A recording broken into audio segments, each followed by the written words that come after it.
Olá, meu terceiro ano, meu lindo terceiro ano. Olha só, hoje a gente vai fazer o módulo 19, ok? É o primeiro módulo da apostila 4, né, do setor 122. Galera, esse módulo é um módulo extremamente importante para vocês, ok? Então, eu vou aplicar ele agora. Com certeza, quando retornar às aulas, eu vou revisar esse módulo, tá bom? É um módulo extremamente importante para vocês. Nesse módulo, nós estudaremos a primeira e a segunda lei de Kirchhoff, ok? A primeira lei de Kirchhoff é conhecida como a lei dos nós. É uma lei bem simples, tá? A primeira lei de Kirchhoff, normalmente vocês tiram de letra. A ideia é o seguinte, ó. Eu tenho um nó aqui, e eu observo que a corrente 1, a corrente 2 e a corrente 3 estão vindo em direção ao nó. E após o nó, eu tenho a passagem da corrente 4 e a corrente 5. A ideia é que o somatório das correntes que vêm até o nó deve ser iguais o valor das correntes que saem do nó. Então, por exemplo, soma da corrente 1, 2 e 3, né, que estão vindo para o nó, deve ser igual ao somatório das correntes que saem do nó. Eu fiz um exemplo aqui. Se a corrente 1 tivesse o valor de 2 amperes, a corrente 2 um valor de 4 amperes e a corrente 3 um valor de 6 amperes, teria aqui um valor de 12 amperes, que deve ser igual o valor das correntes 4 e 5, que eu coloquei como se fosse 6 mais 6. Então, eu vejo a igualdade matemática. Bem simples. A somatória das correntes que vêm de encontro ao nó devem ser iguais às que saem do nó. Essa é a primeira lei de Kirchhoff, bem tranquilo.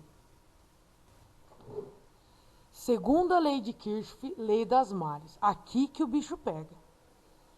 A soma algébrica das diferenças de potencial em uma malha fechada é sempre nula. Então, na hora que eu somar as DDPs, né, o U, de todo o meu circuito, ele tem que dar igual a zero. Isso é a teoria.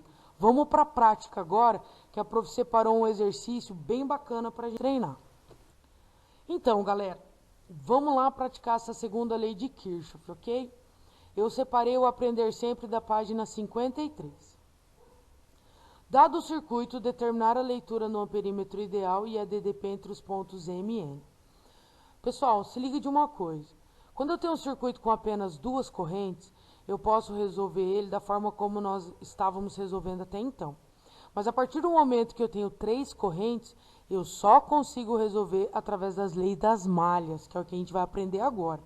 Ok? Só que é importante saber que a lei das malhas eu posso utilizar quando tem uma corrente, quando eu tenho duas correntes ou três correntes. Então, ela serve para qualquer circuito. Então, primeiro passo. Primeiro passo é colocar as letrinhas em cada pontinho aqui, ó, tá vendo? A letra M e a letra N já existiam. Então, eu coloquei A aqui, B, C, D. Esse é o primeiro passo. Segundo passo. O segundo passo é eu inventar ou supor um sentido de corrente aqui.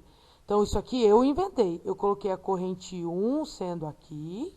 Chegou no ponto M, ela se transformou em corrente 2 e corrente 3. De novo, eu supondo isso, ok?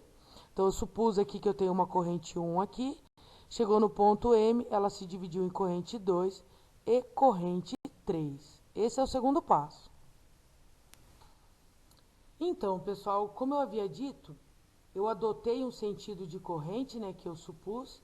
Corrente 1, que chegou no nozinho M, se dividiu em corrente 2 e corrente 3. Então, aqui eu monto a minha primeira equação. Ó, corrente 1 formou a corrente 2 mais I3. Corrente 1 é igual a I2 mais I3. Percebam, se eu tenho três incógnitas, eu preciso de três equações, certo? Então, essa é a nossa primeira equação. Quarto passo, eu preciso escolher uma outra malha para formar outra equação. Eu posso escolher a malha AMBCNDA ou AMNDA ou MBCNN, tá? Vocês escolhem. Eu escolhi do AMNDA, ó. AMNDA. Então, como que eu resolvo isso aí? Ó, saiu do ponto A, não tem nada até o ponto M. Chegou no ponto M, eu vou passar por um resistor. Faz o resistor vezes a corrente que passa por ele. Resistor 4 vezes a corrente I2. Continua descendo, ó. Passei por esse resistor, cheguei na barrinha menor primeiro, certo? Então, menos essa voltagem. Continua, então, ó. Chegou aqui, passou pelo resistor vezes a corrente passa por ele 2, menos 8, né? Chegou na barrinha menor primeiro. Continua. Do ponto N, eu vou em direção ao ponto D. Indo em direção ao ponto D, eu passo pelo resistor 10, faz o resistor vezes a corrente que passa por ele. Resistor 10 vezes a corrente 1. Continua. Acabou. Cheguei no ponto A, igual a 0. Então, de novo, ó, o resistor 4 vezes I2, que a corrente passa por ele. Do M em direção ao N, eu chego na barrinha menor primeiro, então menos 8. Continuo, passo pelo resistor que vale 10, vezes a corrente que passa por ele, e 1. Agora é matemática, né, pessoal? Pegar esse menos 8 e passar para o outro lado da igualdade fica positivo. Simplifiquei minha equação por 2, chegando então 2 e 2 mais 5 e 1 igual a mais 4. E aí, eu só organizei ele de novo, colocando a corrente 1 primeiro e depois a 2, para ficar mais bonitinho, ó. 5 vezes a corrente 1 mais 2 vezes a corrente 2 igual a 4. Observem que eu montei então minha segunda equação, né, com essa segunda malha, e é uma equação rosa, ok? Próximo passo, quinto passo. Já que eu tenho então 3 incógnitas, eu preciso de mais uma equação, né? Eu tenho equação em azul e em rosa, preciso montar mais uma equação. Escolhi a malha M, B, C, N, M. Lembrando que eu poderia fazer essa em volta aqui, que nem eu disse antes, tá? Mas eu escolhi M, B, C, N, M. Do ponto M ao ponto B, eu passo por um resistor. Então, faz o resistor vezes a corrente passa por ele, corrente 3. Prossegue. Do ponto B em direção ao C, eu tenho mais um resistor, o resistor 1, vezes a corrente que passa por ele, que é a corrente 3. Então, o resistor vezes a corrente passa por ele. Aí, continuando, ó, do ponto B, passou pelo resistor, chega na barrinha menor primeiro, então, menos essa voltagem, menos 50, continua. Do C para o N não tem nada. Aí, agora, eu vou começar a subir do N em direção ao M. Subindo, eu chego na barrinha maior primeiro, certo? Então, eu vou usar mais E aqui, ó. Mais essa voltagem aqui, ok? Aí, olha só, agora é uma parte importante. Vou chegar nesse resistor 4 e eu tenho que fazer o resistor vezes a corrente que passa por ele, certo? Resistor 4 vezes a corrente que passa por ele e 2. Porém, olha só, eu estou subindo, né, de E em direção a M, mas perceba que eu estou subindo no sentido contrário da corrente 2, né? Corrente 2 aponta para baixo, eu estou subindo. Como o sentido adotado está contrário ao da corrente, eu coloco menos aqui, ok? Então, menos esse resistor vezes a corrente que passa por ele. Substitui os valores, né? O resistor 5 vezes a corrente 3 passa por ele. Resistor 1 vezes a corrente 3 passa por ele. Menos 50. Aí continua. Mais 8. Aí menos 4 vezes 2. O menos, pois eu estou subindo no segmento e a corrente está indo para baixo. Agora é matemática, né, pessoal? 5 e 3 mais 1 e 3, 6 e 3. Menos 50 mais 8, menos 42. Menos 4 e 2. Pegar esse menos 42 e passar para o outro lado da igualdade, vai ficar mais 42. Simplifiquei minha equação por 2. Ficando, então, 3 e 3 menos 2 e 2, 21. Para ficar mais bonitinho, coloquei no sentido da ordem aqui numérica das correntes. Menos 2 e 2 mais 3 e 3 igual a mais 21. Então, pessoal, eu consegui montar 3 equações. Ó, essa equação em azul, essa equação em rosa e essa equação em verde. Agora é matemática, pessoal. Sisteminha de 3 equações. O que eu faço? Eu sempre pego a primeira e a segunda equação, ó. Primeira equação em azul, segunda equação em rosa. E aqui no lugar, ó, I1 igual a I2 mais I3. 5 e 1 mais 2 e 2 igual a 4. Vou colocar aqui no lugar do I1, I2 mais I3. Então, vai ficar 5 e 2, 5 e 2. 5 e 3, 5 e 3, mais 2 e 2, igual a 4. 5 e 2 mais 2 e 2, 7 e 2, mais 5 e 3, igual a 4. Eu montei uma nova equação, ó, coloquei em rosa claro agora. O que eu faço agora? Agora que eu tenho essa nova equação que se formou da equação 1 com a equação 2, né, essa daqui, eu vou relacionar ela com a terceira equação em verde que eu ainda não mexi, ó. essa rosa com a verde. Coloquei aqui, ó. Equação verde, equação rosa. Aqui eu tenho corrente 2 nas duas e corrente 3 nas duas. O que eu vou fazer? Eu vou escolher uma das duas para eu anular.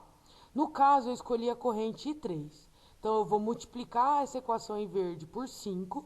Vou multiplicar essa equação em rosa por menos 3. Então, olha lá. Menos 2 e 2 vezes 5, menos 10 e 2. Mais 3 e 3 vezes 5, mais 15 e 3.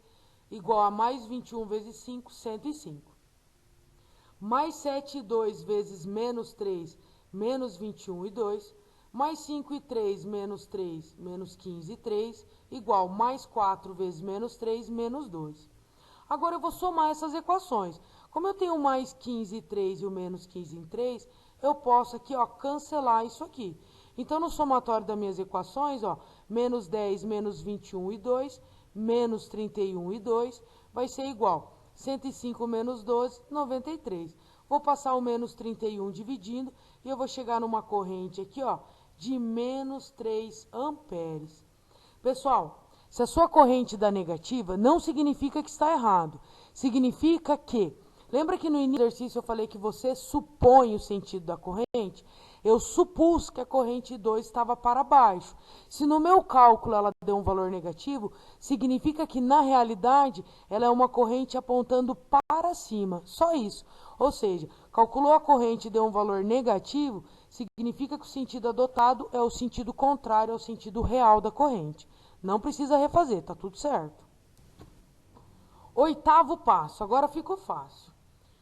Já que eu tenho essa equaçãozinha em rosa claro aqui, e eu já descobri o valor da corrente 2, que é igual a menos 3, eu vou substituir o valor da corrente 2 aqui, ó. Então, 7 vezes 2, então 7 vezes menos 3, mais 5 e 3. 7 vezes menos 3, menos 21, mais 5 e 3. Vou pegar esse menos 21, vou passar somando com esse 4, certo? Que vai dar 25. Então, 5 e 3 igual a 25. O 5 passa dividindo e eu chego que a minha corrente 3 é uma corrente de 5 amperes. Beleza? 9º passo. Volto para a minha primeira equação, I1 é igual a I2 mais I3. Corrente 1 eu já descobri que vale menos 3. Corrente 3 eu já descobri que vale mais 5. Menos 3 mais 5 igual a 2 amperes. Ou seja, descobri o valor das três correntes. Corrente 1 vale 2, corrente 2 vale 3 e corrente 3 vale 5 amperes, tá? Lembrando que o sinal negativo ali só significa que a gente supôs o sentido contrário do real na corrente. O exercício queria saber a diferença de potencial entre o ponto M e o ponto N. Para eu descobrir a diferença de potencial entre o ponto M e o N, eu teria que descobrir o valor da corrente 2. Por isso que a gente fez tudo isso. Aí, olha só, a diferença de potencial entre M e N, diferença de potencial entre M e N vai ser igual do M em direção ao N, ok? Do M. Chega no resistor, faz o resistor vezes a corrente que passa por ele, resistor vezes a corrente 2. E, ó, do M em direção ao N, eu chego na barrinha menor primeiro. Então, menos essa voltagem, ok? Aí eu substituo os valores. O meu resistor vale 4, multiplicado pela corrente 2, que vale menos 3, né? Que eu descobri aqui. Menos 3, menos, já que cheguei na barrinha menor primeiro, menos 8. 4 vezes menos 3, menos 12, com menos 8. Diferença de potencial entre M e N, uma diferença de potencial de menos 20 volts. Então, pessoal, é isso, tá? Eu sei que esse exercício é comprido, a parte matemática dele também é pesada, mas, por favor, pratiquem esse módulo, ok? E eu prometo que ao voltar às aulas, essa lei das malhas eu vou revisar com vocês. E, por favor, qualquer dúvida, estou à disposição. Estou morrendo de saudade. Um grande beijo, se cuidem.